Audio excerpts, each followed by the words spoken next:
بسم الله الرحمن الرحيم. عن عروة رضي الله تعالى عنه أن النبي صلى الله عليه وسلم أعطاه دينارا يشتري له به شاة،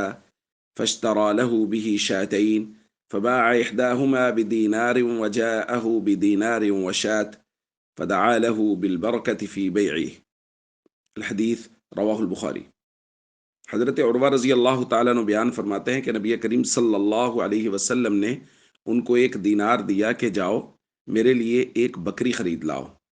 وہ بازار گئے، انہوں نے اس ایک دینار کی دو بکریاں خرید لیں، پھر ان میں سے ایک بکری ایک دینار کی بیچ دی اور ایک دینار اور ایک بکری لے کے حضور کی خدمت میں آئے۔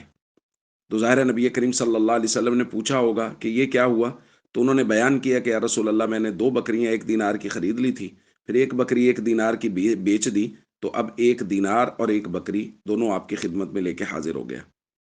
راوی کہتے ہیں فدعا له بالبرکۃ فی بیعہ، نبی کریم صلی اللہ علیہ وسلم نے حضرت عروہ کے لیے ان کی تجارت میں برکت کی دعا کی، اور حضور کی اس دعا کی برکت یہ ظاہر ہوئی وَكَانَ لَوِ اشْتَرَى التُّرَابَ لَرَبِحَ فِيهِ، اس کے بعد اگر وہ مٹی بھی خریدتے تھے تو اس کے اندر بھی ان کو بہت نفع ہو جایا کرتا تھا۔ دوستو، تجارت کے شرعی اصول بیان کیے جا رہے ہیں، اور آج جس اصول کو ہم نے سمجھنا ہے وہ ہے وکالت۔ وکالت کا مطلب یہاں یہ ہے کہ کسی آدمی نے دوسرے کو وکیل بنایا کہ آپ میرے لیے یہ چیز خرید دیں۔ یہ اس کی سیلری کی بنیاد پہ بھی ہو سکتا ہے کہ کسی آدمی کو ہائر اس لیے کیا گیا کہ آپ یہ چیز کمپنی کے لیے یا کسی شخص کے لیے خریدیں گے، اس کے بدلے میں آپ کو تنخواہ ملے گی۔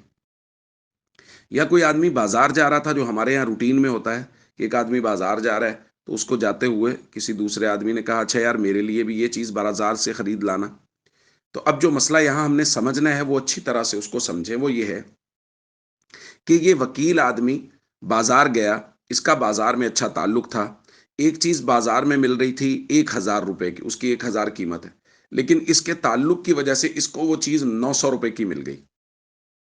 تو اب اس کے لیے یہ جائز نہیں ہے کہ یہ آ کے اس آدمی کو جس نے اس کو کہا تھا کہ میرے لیے چیز خرید لاؤ، اس کو کہے کہ جی یہ 1,000 کی چیز ہے، کیونکہ اس کو یہ 900 کی ملی ہے اور یہ یہاں سے اس کا وکیل بن کے گیا ہے، تو لہٰذا یہ آ کے اس کو بتائے گا کہ یہ 900 روپے کی ملی ہے اور 900 روپے ہی اس سے وصول کرے گا، زیادہ پیسے وصول نہیں کر سکتا، بھلے ہی کمپنی نے اس کو ہائر اس کام کے لیے کیا ہو، یا بھلے یہ بازار جا رہا تھا کسی دوست نے کہا میرے لیے چیز لے آنا، بھلے ہی یہ اپنے ذاتی تعلق کی بنیاد پہ چیز کو سستا لایا ہے، لیکن پھر بھی اپنے موکل کو یہ چیز مہنگے داموں نہیں بیچ سکتا۔ ہاں، اگر یہ آ کے اس سے یہ بات کرنا چاہتا ہے تو اس سے کہے کہ یہ میں نے اپنے تعلق کی بنیاد پہ سستی لی ہے، لہٰذا میں جو بازار میں گیا ہوں تو میرا بازار میں جانا اور اس کا خرچہ اس کو آپ تھوڑا بہت ادا کریں، تو اگر وہ ادا کر دیں تو ٹھیک ہے، وگرنہ اضافی نفع وکیل کے لیے لینا کہ مجھے یہ میرے تعلق کی بنیاد پہ سستی ملی ہے، لہٰذا میں اپنے طور پہ وہ دل میں سوچ لے کہ میں میں ان کو مہنگی بتا کے دے دیتا ہوں، مطلب 1,000 روپے مارکیٹ میں اس کا ریٹ چل رہا ہے، اس کو 900 کی ملی ہے، یہ آ کے کہے جی 1,000 روپے دے دیں،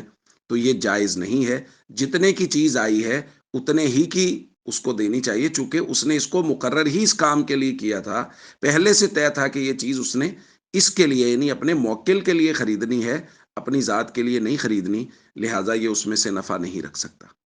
السلام علیکم ورحمۃ اللہ وبرکاتہ۔